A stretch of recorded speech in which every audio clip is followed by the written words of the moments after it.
variants. What if the real Spencer is like a super hot, like Brad Pitt type Spencer variant out there? That's like the real Spencer. Maybe. You go, Spencer. I know you're out there.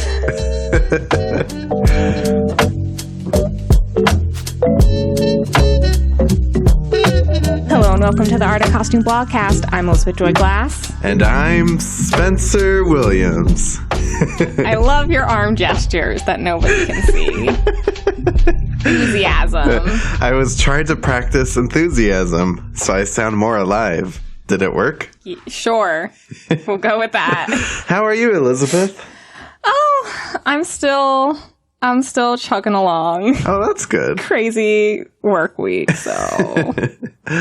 I'm feeling a lot better. After the last time we spoke, I then put myself in bed for a couple days. Good.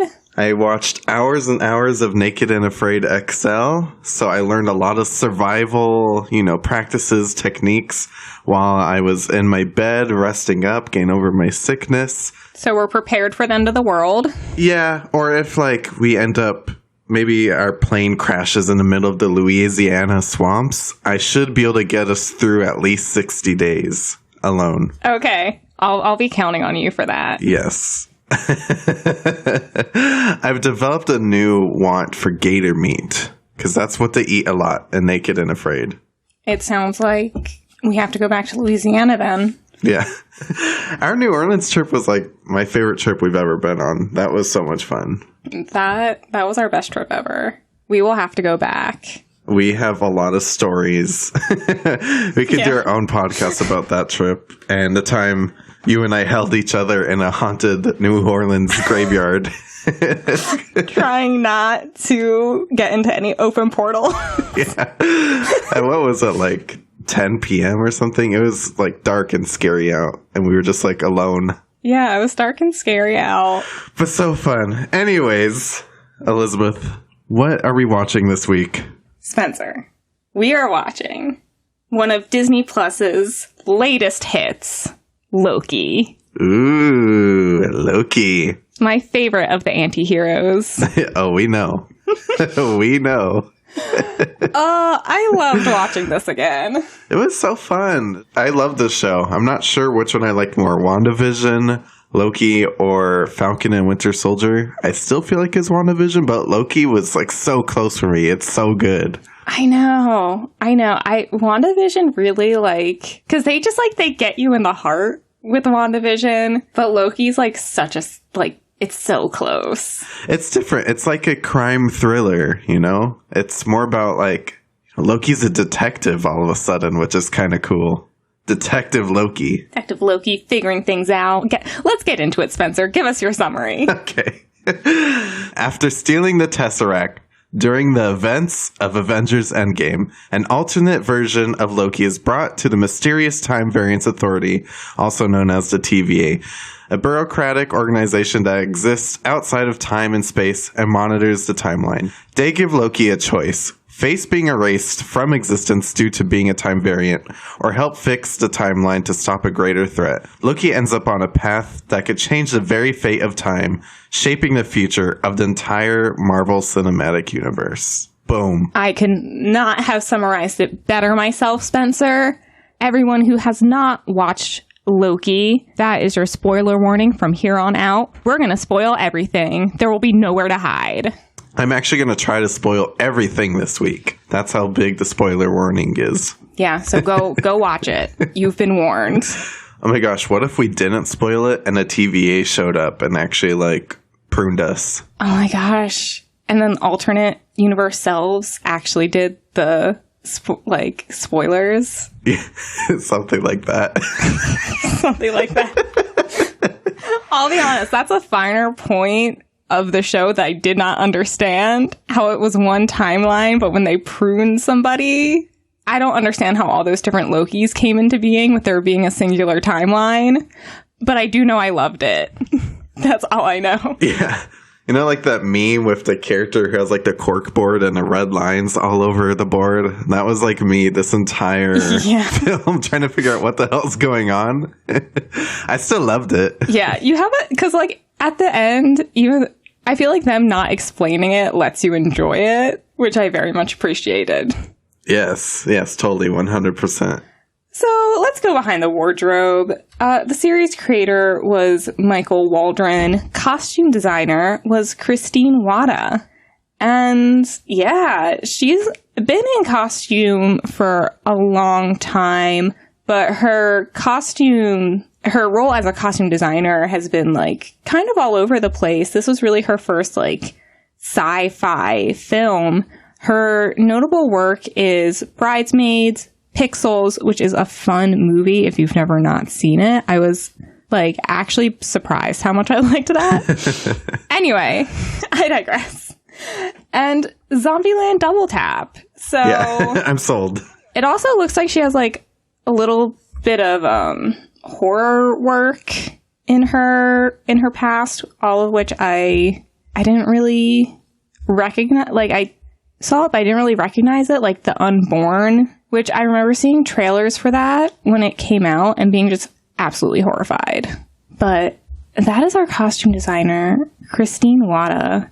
And honestly, all of our behind the wardrobe facts are like in the episodes. So let's just roll into it. She said, behind the wardrobe's closed. You're going to get your facts during the episode. I'll pull the hangers out of the wardrobe and show them to you one by one. She has taken the notes from the wardrobe and put them into the sacred timeline of this episode.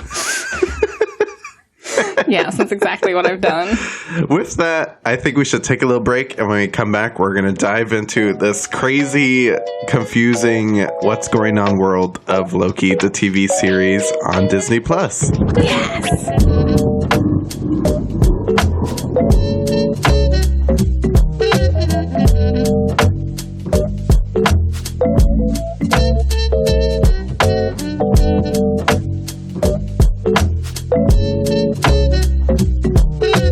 Are you ready to get into episodes 1 and 2? 1, Glorious Purpose. 2, The Variant. I'm so ready. Oh, I think I'm ready.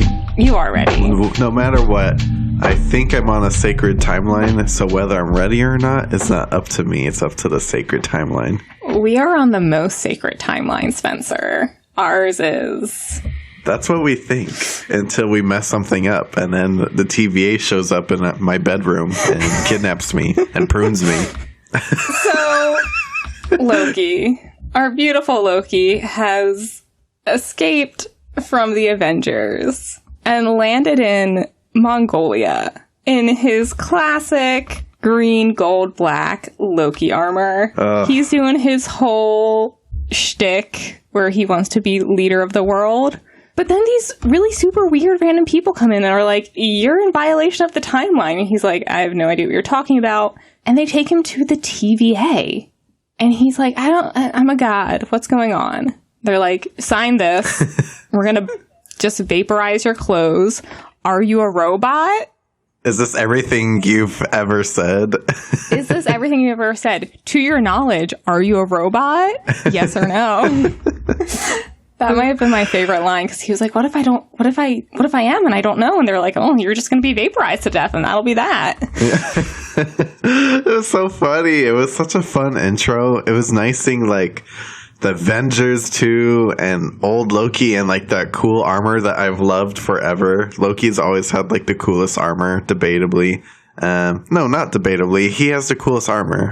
It's not up for debate. Yeah, it's not up for the debate. He has the coolest armor, and it just gets like zapped right off him. I know, monsters. And then he just falls into his TVA jumpsuit, and what was that? The looping collar, or what was that called?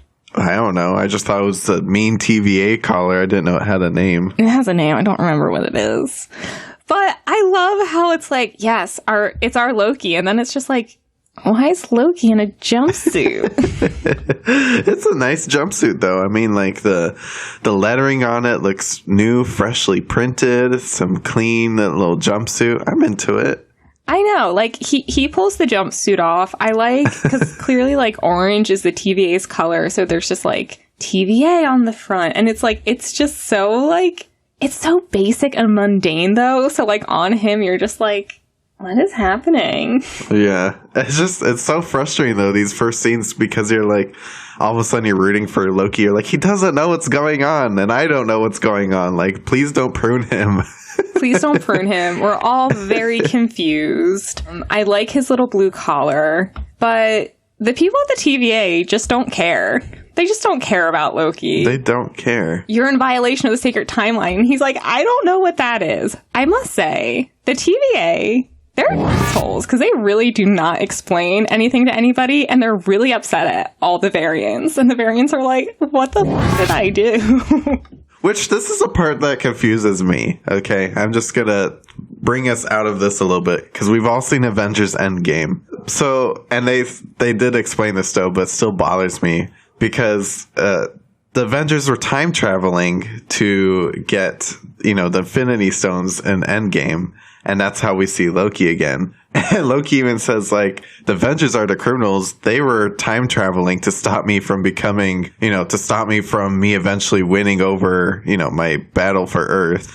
And they said, well, that's supposed to happen. And it just was so mind-blowing to me. I'm like, so who is deciding what is supposed to happen and what isn't supposed to happen? Because how did this happen? I don't know. I'm confusing myself talking about it. It's Jonathan Majors being crazy and alone who decides what happens. It's not fair.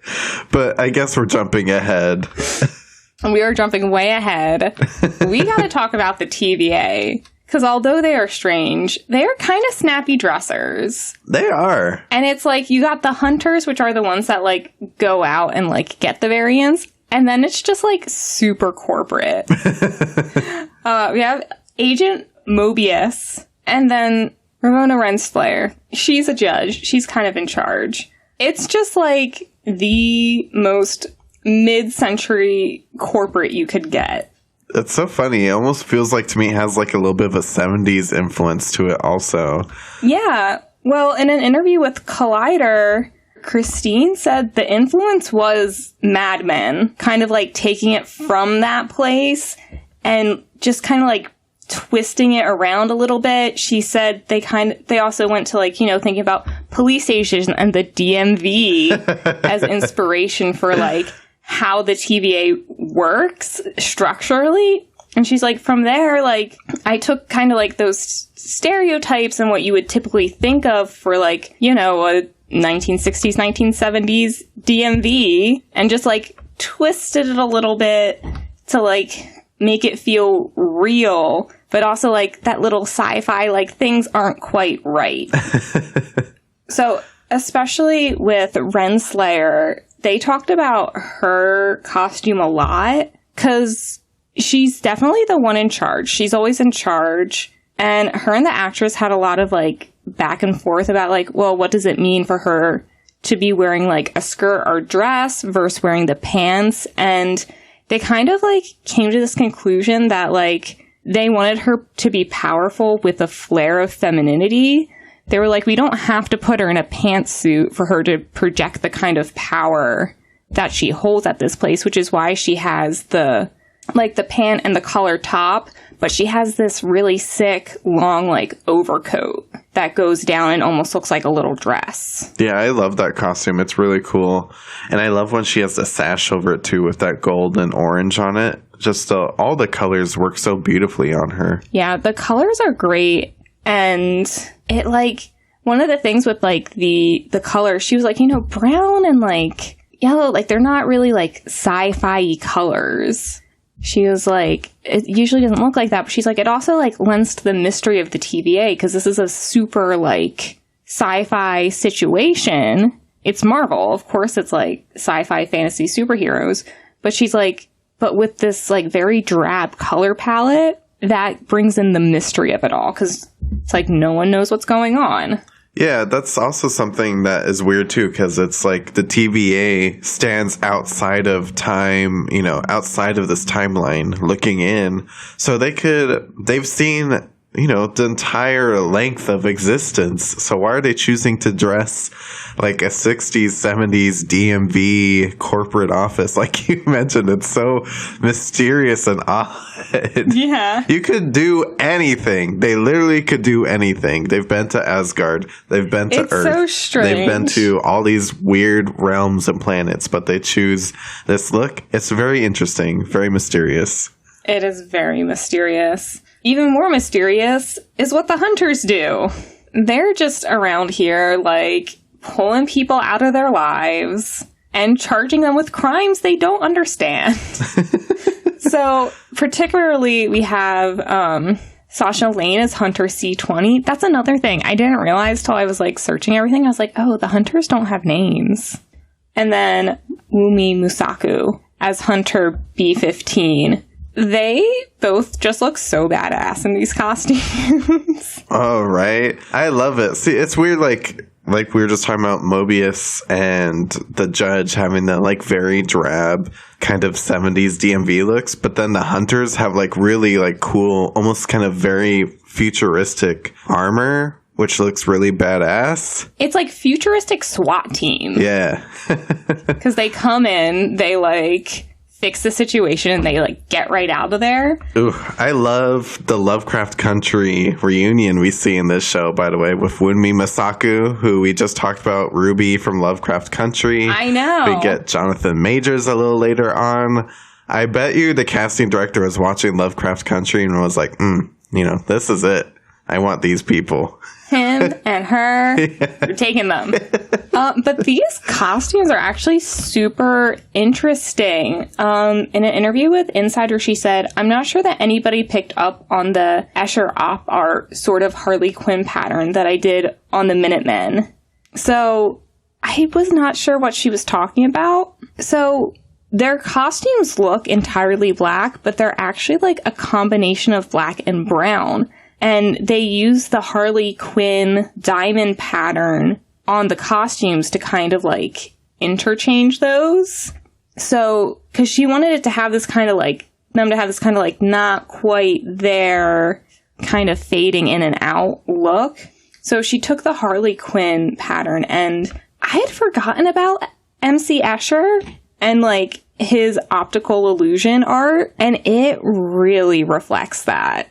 Because, like, they are very strange. They, like, come in and out of time, and, like, it doesn't make sense. Like, it's not really, like, supposed to happen, but there they are doing it, and I love how she visually put that into the costume. Wow, that's crazy. I had no idea. I'm looking at these pictures you're showing me, and I'm just over here like, oh, wow. Yeah. That's really brilliant, actually. Yeah, because she says using the Harley Quinn pattern. I'm like, honey, this is Marvel, not DC. Why are we bringing Harley Quinn into it? So I had to, like, look up real quick, and I was like, I didn't realize Harley Quinns were, like, clowns from the 16th century in Italy. And, like, the diamonds come from them using, like, scraps of fabric to make their clothes, to make their costumes. And then, like, MC Escher, it's like, you see his work all over the place. He was known for, like, his illusion art and, like, how apparently mathematics were, like, super important, how he created these. And it was just, like, you look at it and it looks normal, but then you keep looking at it and it gets, like, more confusing and more impossible. And it's like, that's kind of like the TVA. You look at it and you're like, oh, strange, but okay. And then you keep looking and it just gets weirder and weirder and weirder. Ugh, you didn't tell me there was going to be math involved in this episode. Apparently math people really liked MC Escher, but he was like, I'm not a mathematician. Oh, wow. These are all interesting behind the wardrobe facts. See, you just implanted them into the timeline. Right? Getting them in there before the TVA sweeps me away. Before we move on, can we just talk about Mobius real quick? Because he was such a cool guy. I have always been a little crushable on Owen Wilson. I'm like, do I like him? Do I not like him? I don't know. But then he came back for Loki, and I like him. He's a cool guy, and he played Mobius so well. I fell in love with him. It was great. I love Owen Wilson, and he's so good. Because you always see him in comedies. I'm like, oh, he's the cowboy in Night at the Museum. He's the suave, young, handsome, kind, stupid model in Zoolander. And then, this is, a very serious role that he does, put a little levity into. And I see Marvel doing this more and more. They're not getting, classic, dramatic actors that we see, that we see in, dramas or just, procedurals or whatever. They're getting these comedians and getting them to do very, serious and sometimes dark roles. But because they have that, natural comedic nature to them, they, they inject, A, a little bit of fun into it, and B, a little bit of mystery. Because it's ooh, wait, this person's supposed to be scary. But how am I supposed to feel about them? Because you want to like them, but you're that's a bad person. That's so true with Catherine Hahn as Agatha in WandaVision, Evan Peters, who played Quicksilver, and then we had and Julia Louis-Dreyfus showing up in Black Widow. That's a really good point. I love how Marvel's really diversifying its casting with all these actors and actresses that you wouldn't quite imagine in a typical Marvel movie or show. So I'm really excited for the future of the MCU, especially after these past 3 TV shows we just watched. I know. It's just getting more interesting and more complex, and I love it. I also loved when Mobius is taking Loki through a little tour of his life. The DB Cooper scene. That was so crazy. Oh my gosh. I love this because, I'm a huge mystery and true crime fan. And, DB Cooper is, every TV series, every podcast does an episode about DB Cooper, a unidentified man who hijacked a Boeing 727 on November 24th, 1971. He got $200,000 before jumping out of the plane with a parachute. They have found a lot of the money he took because they marked all the bills. But after a 45-year-long investigation, the FBI was we don't know. That is so crazy. I have to admit, before I saw Loki the first time, I didn't know who DB Cooper was. I know. But it's I've had so much fun learning about it just from this little scene in Loki, and now I want to dive into all these podcasts and TV shows that you're talking about. I know. It's so much fun, and I love how they're of course they never found DB Cooper. He was Loki, and Heimdall just, took him back to Asgard. So he literally just jumped out the plane and disappeared? Yeah. That's kind of brilliant, actually.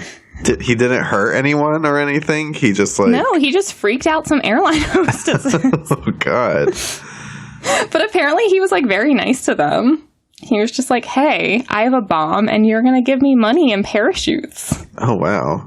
Did the plane crash, I'm guessing? No, he jumped out with a parachute. Well, how did it land? Oh, yeah. The pilots were still on there. It was actually super common between, I think, the 50s and 50s through, the 70s, I think.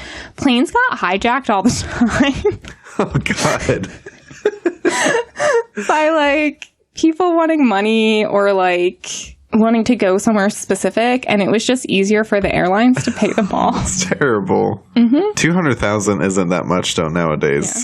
They found a lot of it, in the forest, though. So it was just a crazy afternoon then. Yeah. Or he died when he jumped out of the airplane, and just nobody's found his body. Okay. Anyways. Anyway, Tom Hiddleston looks creepily like the sketch done of him, which I never realized. Oh my gosh. It's kind of very, very close and uncanny. It's very close and uncanny. And I love the suave Loki. I love seeing old-timey flight attendants because their outfits are always so cute. And I love their stewardesses had that little hat, which she's kind of just exaggerated.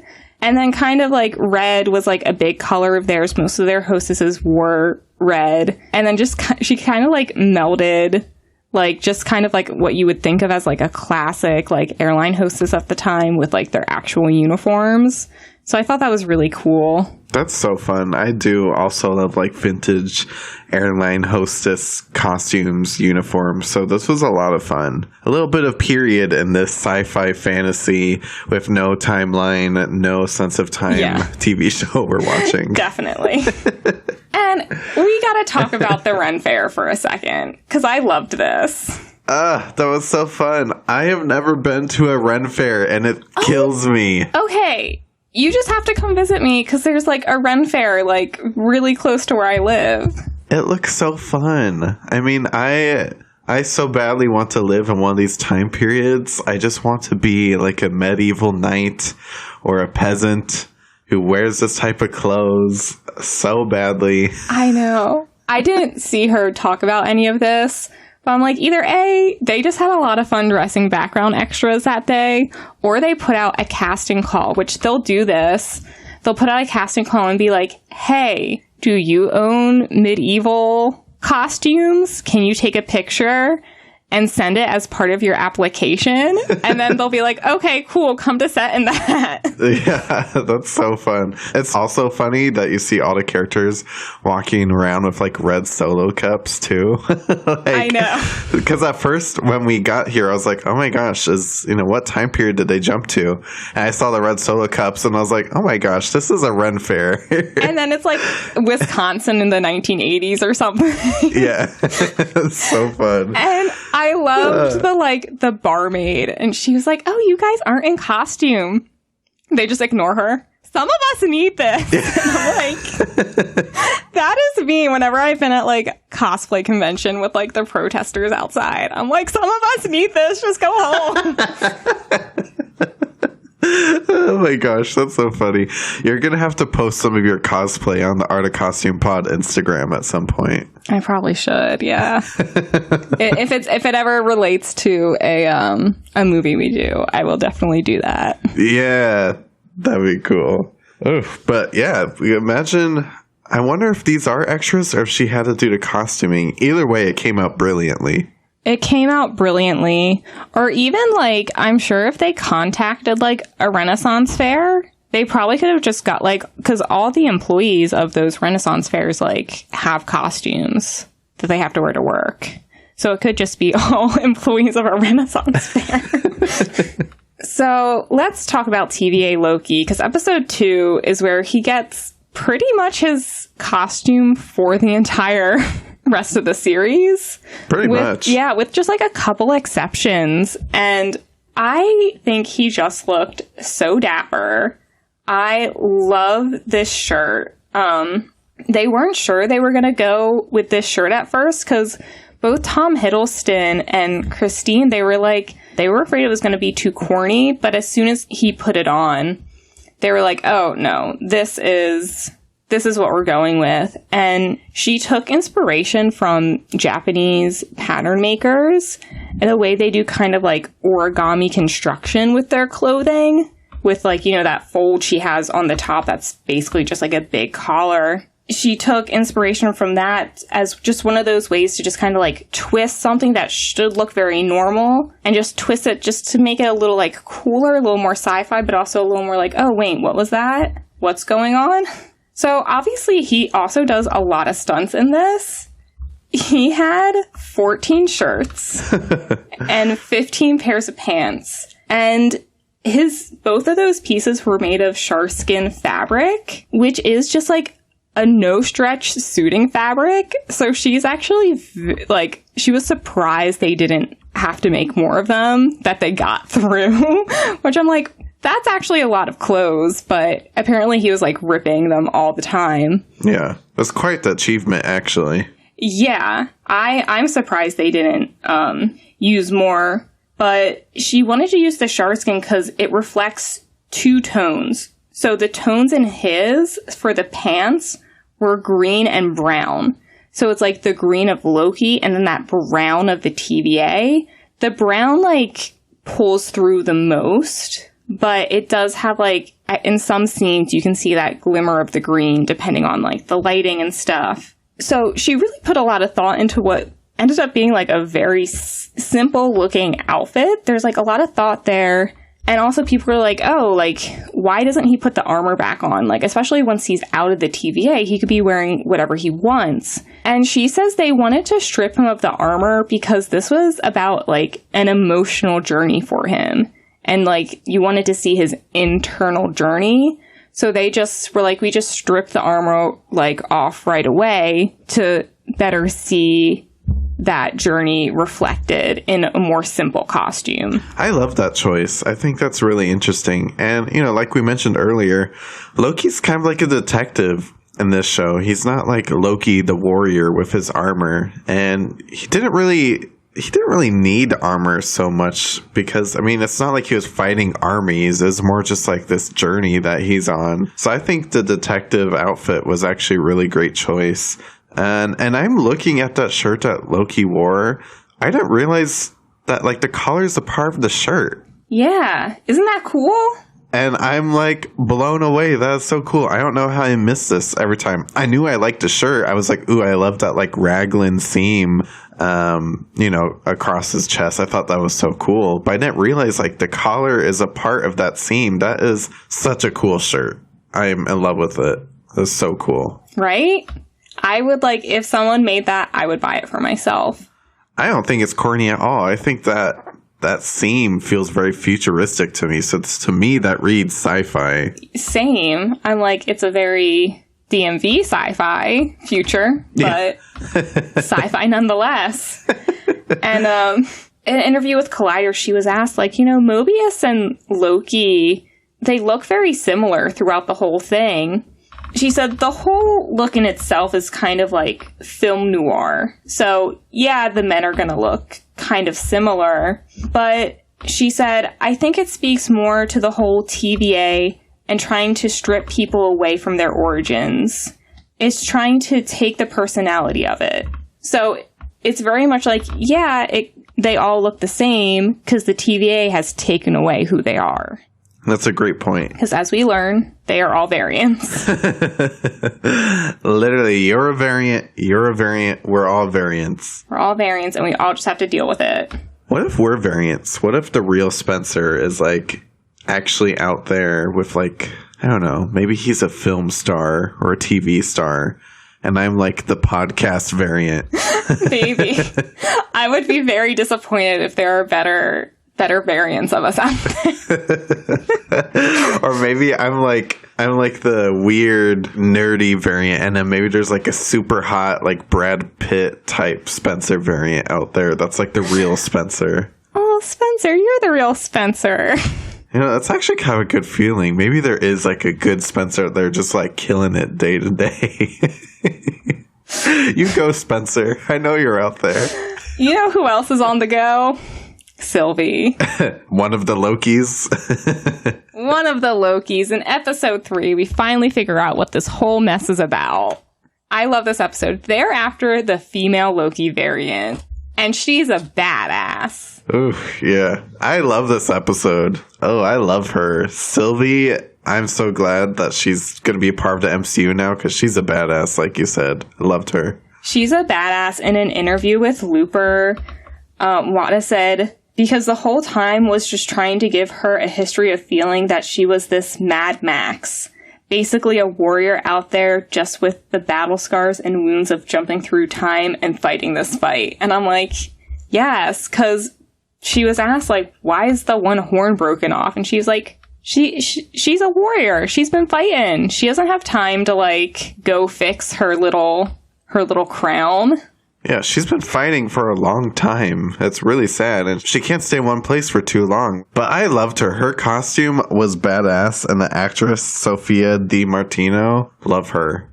So good. I love how it's kind of translated from, like, Loki's usual armor, but she did take, like, a lot of Nordic influence and did try to give her, like, own unique Loki look.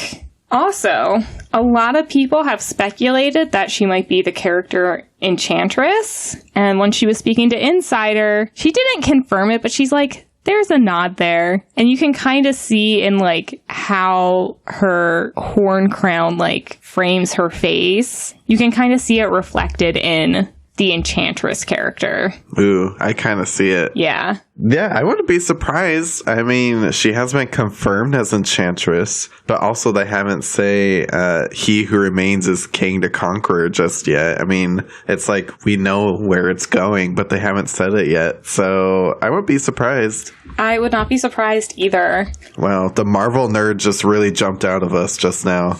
It did. It did.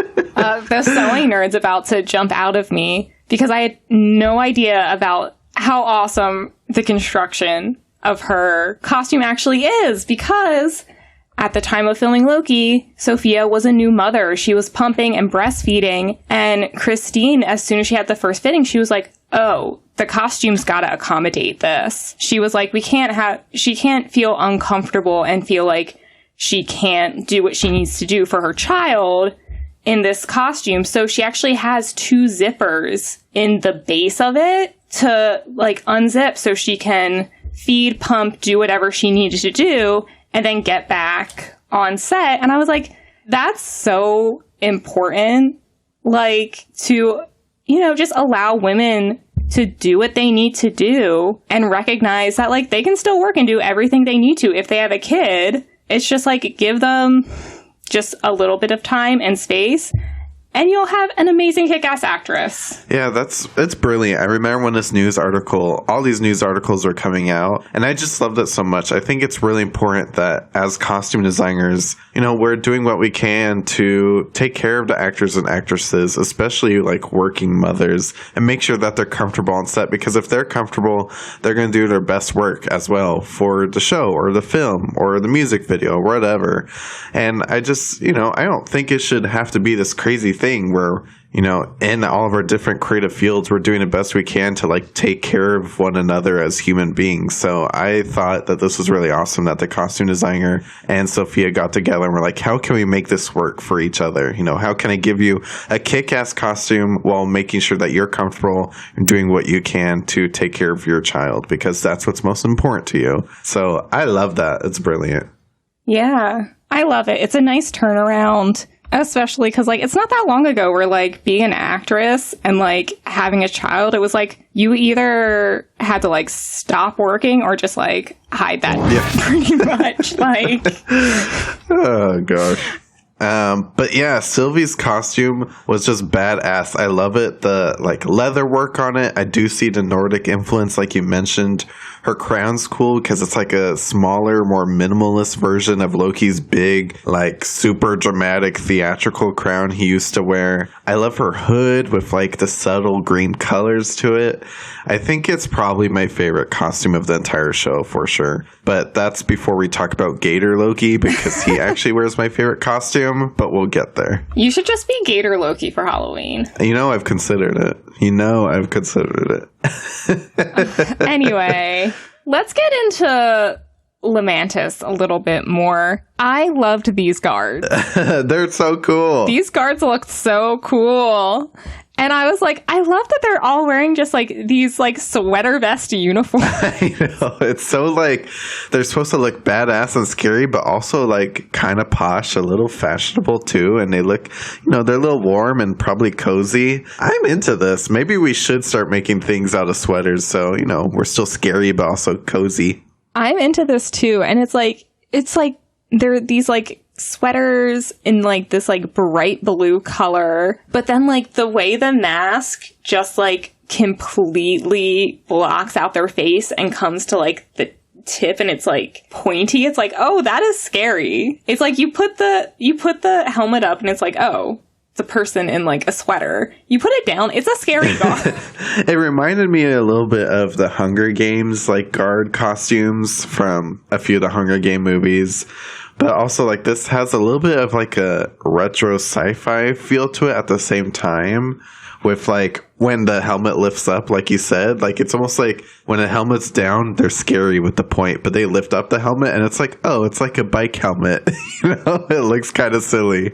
Honestly, if you put these in, like, some sort of, like, lame or other, like, metallic fabric, It would look like something out of Doctor Who from like the 1960s. Yeah, for sure. That's so funny to me. A scene that I wanted to talk about that I absolutely loved was from episode 3 as well. Because in the TVA, they mentioned that Loki's sex is gender fluid, which I thought was super awesome to see represented in the MCU. There's a subtle light note that they put in there, but this has kind of been known throughout the Marvel Comics world already. And then also in the scene, Loki kind of reveals that he's bisexual, which I thought was awesome too, because we've always kind of thought this, but it was nice to hear it out loud in like a big scale TV format. Some people were kind of upset. They're like, oh, they did this in just like some random episode of a TV show. But I feel like these TV shows are like the future of the MCU. So I saw this as a big deal. I think so too, especially because I feel like TV is kind of replacing films as like the dominant artistic format. So I feel like it makes a bigger impact because it's going to reach more people, because more people have access to television than the ability to go to a movie theater. And then also, it was very natural to the story. They weren't like making a big deal out of it. It's just like, we're confirming what's kind of already known. And it's like, they're having a conversation about themselves. They're opening up and like kind of being vulnerable with each other. And he's like, yeah, I sleep with men and women. How about you? I'm Loki. Like, what did you expect? Like, I'm a god of mischief. Like, I do what I want. I thought it was beautiful. Oh, sorry. I just totally punched my mic. I'm just very passionate, I guess. It probably hurt Daniel's ears.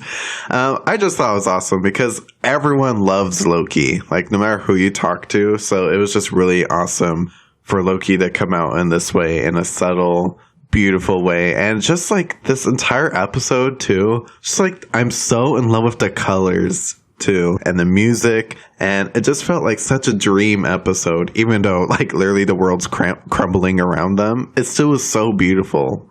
It was like one big old dream painting. So that mixed with Loki's revelation, just loved it so much. I know, this was really a great episode, and it's like the perfect little like tipping point to the rest of the series. Yes.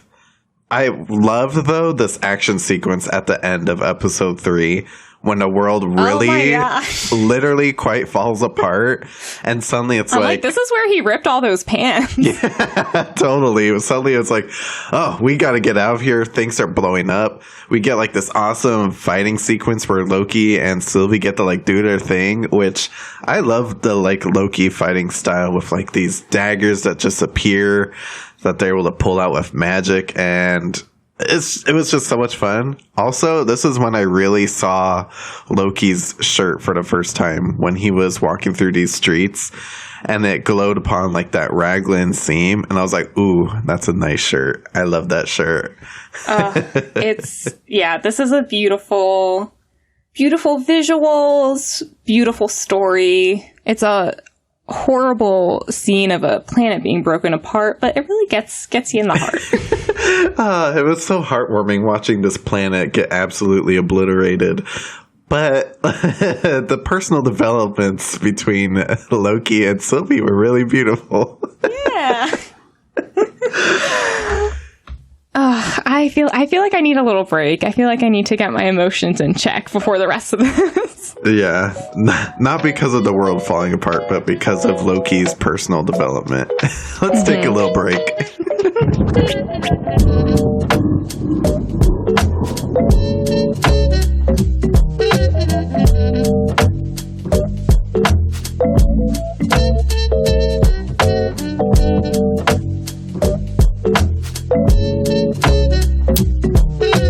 Okay, and we are back. Elizabeth, are you ready to break down the rest of Loki? Oh, I am ready for the Nexus event. All right, so we start episode 4, and we get to see a young Sylvie just living her life on Asgard.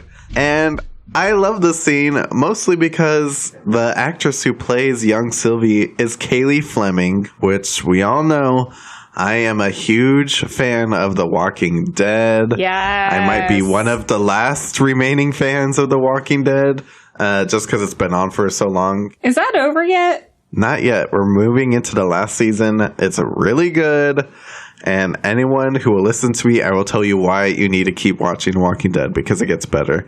Anyways, Rick Grimes' daughter in the show, Judith Grimes, the actress is Kaylee Fleming. So this was one of her new roles in Loki, and I thought she did a great job. She's such a kick-ass actress, this young girl. She's brilliant. I must say, I do love her in both The Walking Dead and as young Sylvie. She's so sweet and innocent, which they were like, you can't be bringing peace between all people, Sylvie, as a Loki. So we're going to take you out of the timeline now.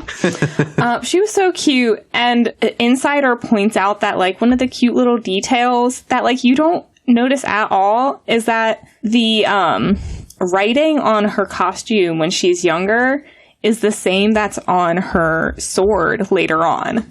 Which I'm like, that's such a cool little detail. Such a cool note. And young Sylvie's costume was brilliant. She looked really good, and I love the detail on this costume. Yeah.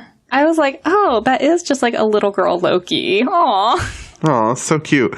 So does that mean she was a frost giant also? Like, does this work for all the variants? Probably. She says she knows she was adopted. Interesting. Anyways. Anyway. Another fun little surprise in this episode is Jamie Alexander is back as Lady Sith. Oh, this is so fun. I love this. I think this is her costume from, what was the last movie she was in? Thor Dark World? One of the Thors, but not Ragnarok. And it was so nice to see her, because I know she's like willing to come back to the role whenever, and I'm like, she's like such an underused badass character. Like, I wish they would just use her. I know. I wish she would come back in some way for the new, because we never saw her die or anything. I guess it's just... She's the only one that didn't die of his friends. I guess it's just assumed that she was on Asgard when Ragnarok happened. Maybe she wasn't there. I don't know. I think it's assumed that she was off-world when it happened. Hopefully, because that gives us more hope that maybe she'll show up in the new Thor. Maybe? Eyebrows. But yeah, she played such a badass, and I love seeing her costume again. That scene where she just continuously keeps walking in the room and punching Loki and kicking him in the groin. I mean, that's some brilliant writing right there. Yeah, it really was. So much fun. This brings us also, in these episodes, we got to see the mysterious timekeepers. And I have to say, I was so excited to see the timekeepers. I was like, oh, this is going to be so cool. I love like a creepy alien. It gave me like Emperor Snoke vibes from one of the new Star Wars. So I was really excited, but then also really disappointed to find out that they're actually not real. And they're just like Chuck E. Cheese animatronics. I know. I was like, what is with this? Everyone is like, what is happening? I don't know. And I love, they just have like, they're exactly how you think they would appear with like the long robes and they're floating. Yeah, they're so cool. I love that like Liberace cape that almost looks like gills, or like it looks like it's part of their body, but it's actually just like the robe. It's really cool. Yeah, and then they're just robots. Yeah. Oh, man. But it's also funny, though, when I rewatched it for this podcast and I saw the timekeepers, they do have, like, certain parts of them that make them feel like animatronics. Like, you could barely understand what the bottom two are saying. They're literally just like... And I was like, that was not English. So. Yeah, no. And it's like, no wonder they never leave that room. Yeah. No one's ever seen them stand up or anything, so just shows how gullible the TVA was at the same time, which kind of sucks. Yeah. Well, they had their minds wiped. Yeah, well, it'd be like that sometimes. That brings us into episode 5, Journey into Mystery, and episode 6, For All Time, Always. I loved Journey into Mystery. Yeah, I think that's definitely my favorite episode by far. It's so fun. They had about like 8 or 10 Lokis, and they had to make costumes for all of them, and then also stunt costumes for all of them because they just all start fighting. So you had to have 2 of those. And she was like, it was just scavenging through, like, time and history to figure out, like, who was who and, like, what we were going to do. So much prep time must have went into this episode. I know. And the Lokis are all, like, they're full of little Easter eggs. Like, the kind of, like, tie clip the President Loki has is inspired by the piece of engraved, like, plate armor he has in the original Thor movie. They just, like, turned it into, like, a little tie bar. Yeah. That's really interesting. I never even saw that. My favorite Loki, well, my second favorite Loki. We'll get to my favorite Loki. Everybody's favorite Loki variant. No, my favorite Except for you. Okay, I'll just start. My favorite Loki is Gator Loki. He's brilliant. He's cute. He is the moment. He's an icon. He's a legend. Or she. I don't know. Maybe the Gator's non-binary. We don't know anything about Gator Loki, except Gator Loki's a badass. I love Gator Loki, and I would die for Gator Loki. Let's go with that. My second favorite Gator Loki is classic Loki, played by the Richard E. Grant. This was such a small part, but it was so good. And they really just, like, went back to the original character. So much so that their textile department found vintage fabric. Brilliant. Aged it. Even they, like, did some textile art on it. They wanted it to look like, oh yes, this is old, but not, like, run down. And it just comes off so perfectly. And apparently Richard E. Grant was really upset that he didn't get a muscle suit. But they were like, here's a cape that it took 7 yards of fabric. And he was like, okay, I like that. 7 yards of fabric for one cape. That's brilliant, though. I loved him. He did this character so well. I love the fabric, and I love that in these TV shows, Maya Rubio and Christine Wada both got to, like, explore the retro, vintagey, classic costumes of some of these superheroes with Wanda and Vision, and now, like, the classic Loki. It's not a different actor, but it's still so fun.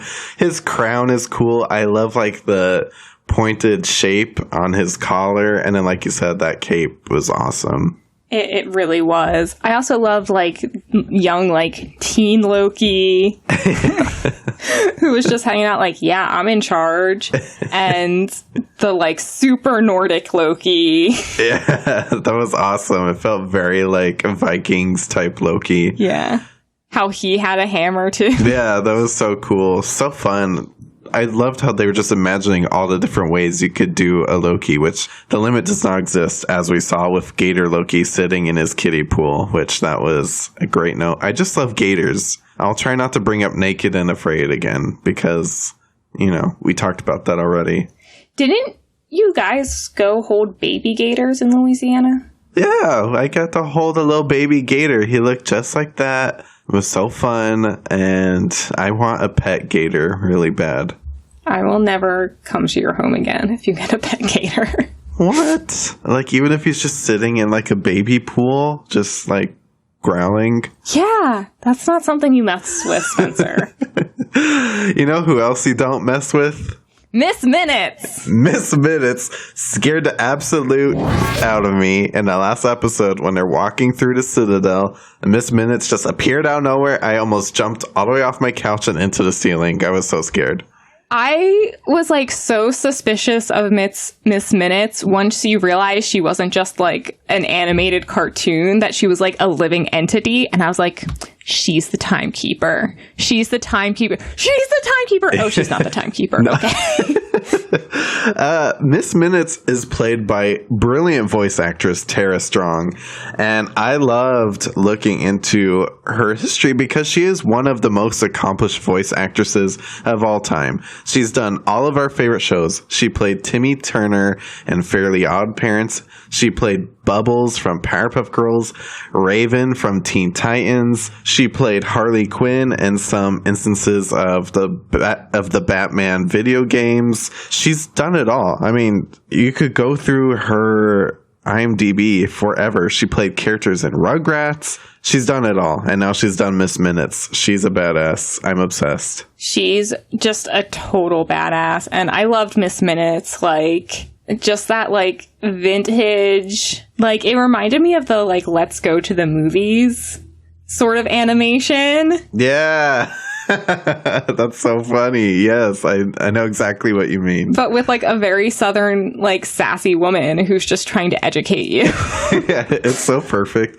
Like, I wouldn't mind having my own, like, Miss Minutes that, like, you know, helped me go through my Google Drive and help me find my files, you know? Yeah. Also, note to our editor, Daniel, she also played Riku from Final Fantasy. That'll make you happy. Ooh. Yeah. And Kira from Jack and Daxter, but that's just for me personally, probably. Anyways, Tara Strong, you did a great job as Miss Minutes, but we will move on. The final character, He Who Remains. Jonathan Majors is in the house playing He Who Remains, and this was such a fun surprise when that door opened up and we saw him sitting there. I was just like, what? Like, hold on. And, like, He Who Remains, like, he's just, like, he's so tired. He's so bored. He doesn't know how to interact with people anymore. I know. He's totally like us after quarantine during a pandemic. We just were like, how do we interact with people? I don't know. There's people? They don't live in my computer? This was such a fun surprise. Literally, when I watched Loki, it was right after I finished Lovecraft Country. So I was like, oh my gosh, this is so weird. I just saw Wunmi Masaku, and now we have Jonathan Majors. This is brilliant. And, like, he's such... I can't wait to see what else Jonathan Majors does, because he's such a good actor.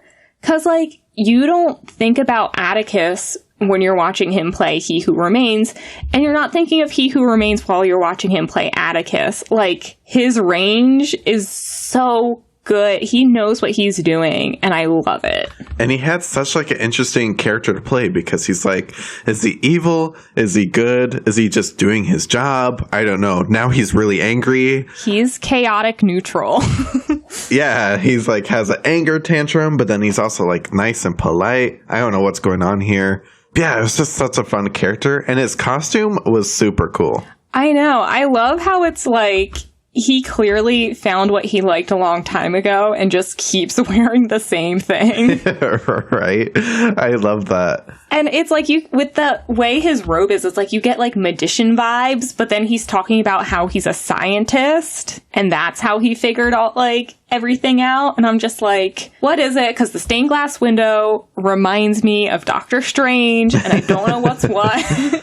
Yeah, it was just so fun, and I'm really, really excited to see what else Jonathan Majors does with an MCU, because, of course, Sylvie and Loki have a little bit of a fight with He Who Remains, which leads to, it looks like the multiverse being ripped into 1,000 different directions, which I believe this paired with WandaVision, we're going to see a lot of crazy stuff happens. This probably leads to the new Spider-Man movie, the new Doctor Strange movie. Will He Who Remains become Kang the Conqueror? Will he become Immortus? There's so many different variations of who we think this character might turn out to be based off of the comic books.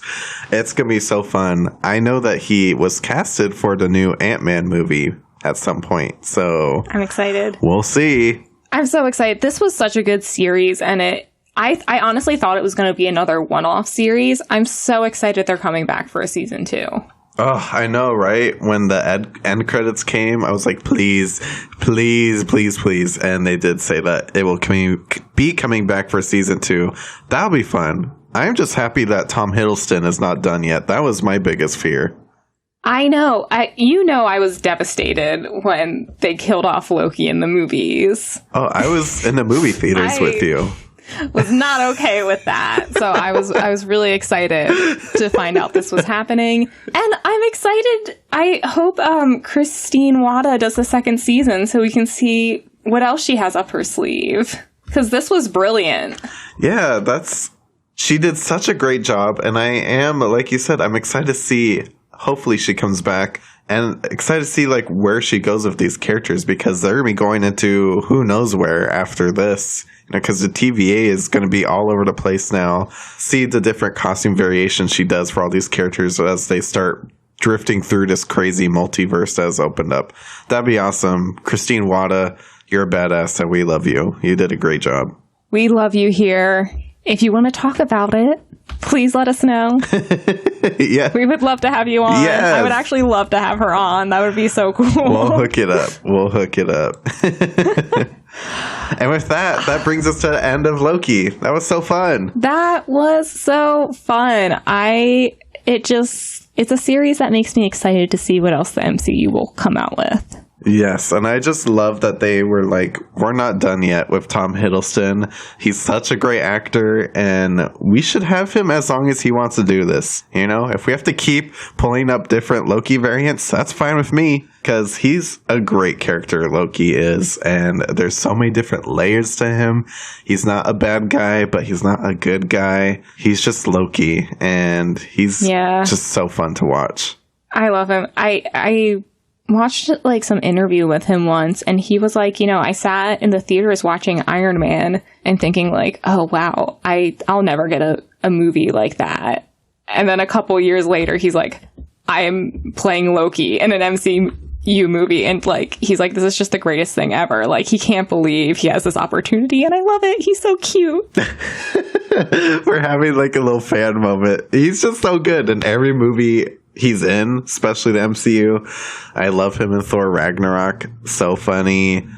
Even the second Thor movie, I love that one a lot. It's just, he's so great. Anyways, we could go on and on and on about Tom Hiddleston. I mean, so much so we did Crimson Peak last week, and now we're talking about Loki this week.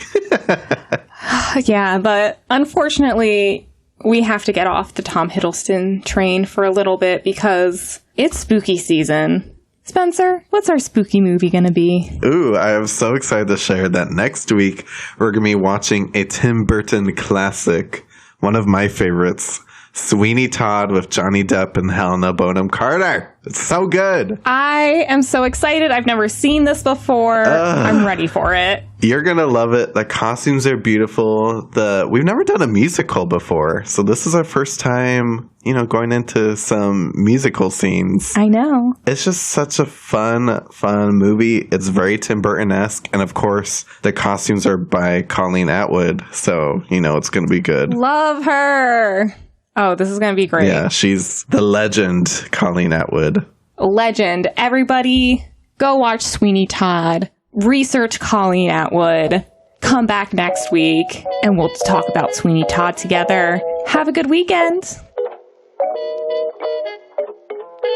The Art of Costume Blogcast is hosted by Elizabeth Joy Glass and Spencer Williams. Produced by Elizabeth Joy Glass with associate producer Spencer Williams. Our sound design and engineering is done by Daniel White. Follow us on Instagram at The Art of Costume Pod. Or visit theartofcostumeblogcast.com for all blogcast updates. For more costume reviews, deep dives, and interviews, visit theartofcostume.com. A blog dedicated to highlighting the best in costume design.